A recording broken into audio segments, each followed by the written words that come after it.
नमस्कार शेतकरी मित्रांनो, आपल्या यूट्यूब चॅनलवर तुम्हा सर्वांचे स्वागत आहे. आज आपण एका अत्यंत फायदेशीर आणि महत्त्वाच्या पिकाबद्दल सविस्तर माहिती घेणार आहोत. ते पीक म्हणजे चवळी लागवड. चवळी हे केवळ एक उत्तम कडधान्य आणि भाजीपाल्याचे पीक नाही, तर जमिनीची सुपीकता आणि नत्र वाढवण्यासाठी हे पीक अतिशय उपयुक्त ठरतं. जर तुम्ही योग्य नियोजनाने चवळीची लागवड केली तर कमी खर्चात आणि कमी वेळेत तुम्हाला खूप चांगले उत्पादन मिळू शकते. यासाठी हवामान आणि जमीन कशी लागते, तर चवळीच्या पिकासाठी उष्ण आणि समशीतोष्ण हवामान खूप अनुकूल असतं. या पिकासाठी 20 ते 35 अंश सेल्सिअस तापमान उत्तम असतं. जमिनीच्या बाबतीत सांगायचे तर चांगल्या निचऱ्याची मध्यम ते भारीत जमीन या पिकासाठी योग्य ठरते. फक्त एका गोष्टीची काळजी घ्यायची आहे की ती म्हणजे शेतात पाणी साचून राहणार नाही, कारण पाणथळ जमिनीत चवळीचे पीक नीट येत नाही.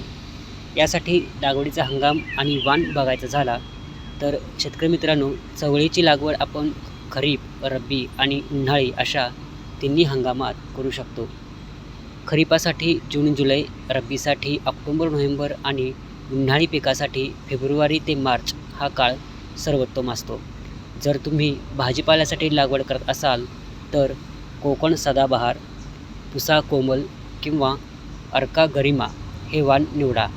आणि जर तुम्हाला दाण्यासाठी किंवा कडधान्यासाठी लागवड करायची असेल तर C152, VCM8 किंवा गिरिजा हे सुधारित वाण वापरू शकता. यासाठी लागणारं बियाणं आणि पेरणीची पद्धत जर बघायची झाली तर पेरणीसाठी शुद्ध पिकाकरता आपल्याला हेक्टरी 12 ते 15 किलो बियाणं पुरेसे होतं. पेरणीपूर्वी बियाण्याला थिरम किंवा कॅप्टनची आपण प्रक्रिया करू शकतो. या इथे प्रक्रिया करत असताना योग्य कृषी तज्ज्ञांचा सल्ला अवश्य घ्या. आणि रायझोबियम जीवाणू संवर्धन करून आपण त्या बियाण्याला चोळू शकतो. यामुळं रोपांची वाढ जोमात होते. पेरणी करताना 2 ओळीत 45 सेंटीमीटर आणि 2 रोपात 10 ते 15 सेंटीमीटर अंतर ठेवून 3 ते 4 सेंटीमीटर खोलीवर बियाणे पेरायचं आहे. खत आणि पाणी व्यवस्थापन करत असताना पूर्व मशागतीवेळी शेतात हेक्टरी 10 ते 12 टन चांगले कुजलेले शेणखत मिसळावे.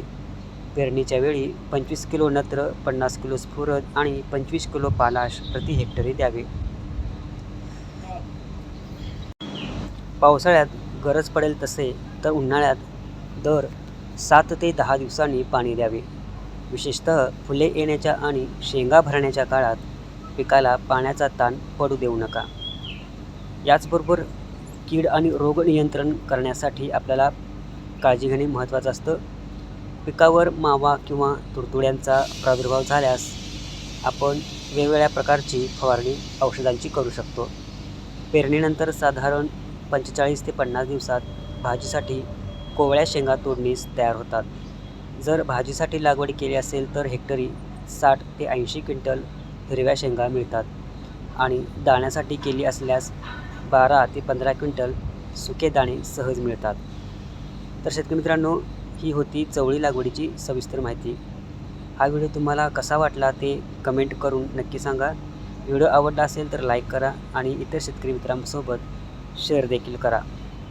आणि आपल्या चॅनलला सबस्क्राईब केला नसाल तर सबस्क्राईब जरूर करा. आणि शेतीविषयक जर तुम्ही बाजारभाव पाहणार असाल तर दररोज आपल्या चॅनलवर बाजारभाव देखील सांगितले जातात. तेव्हा चॅनलवर व्हिजिट करा, प्लेलिस्टला भेट द्या.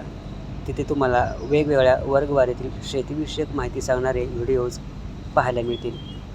तर पुन्हा भेटूयात अशाच एका नवीन माहितीसह पुढच्या व्हिडिओमध्ये. तेव्हा जरूर चॅनलला सबस्क्राईब करा आणि नोटिफिकेशन बेल ऑन करा.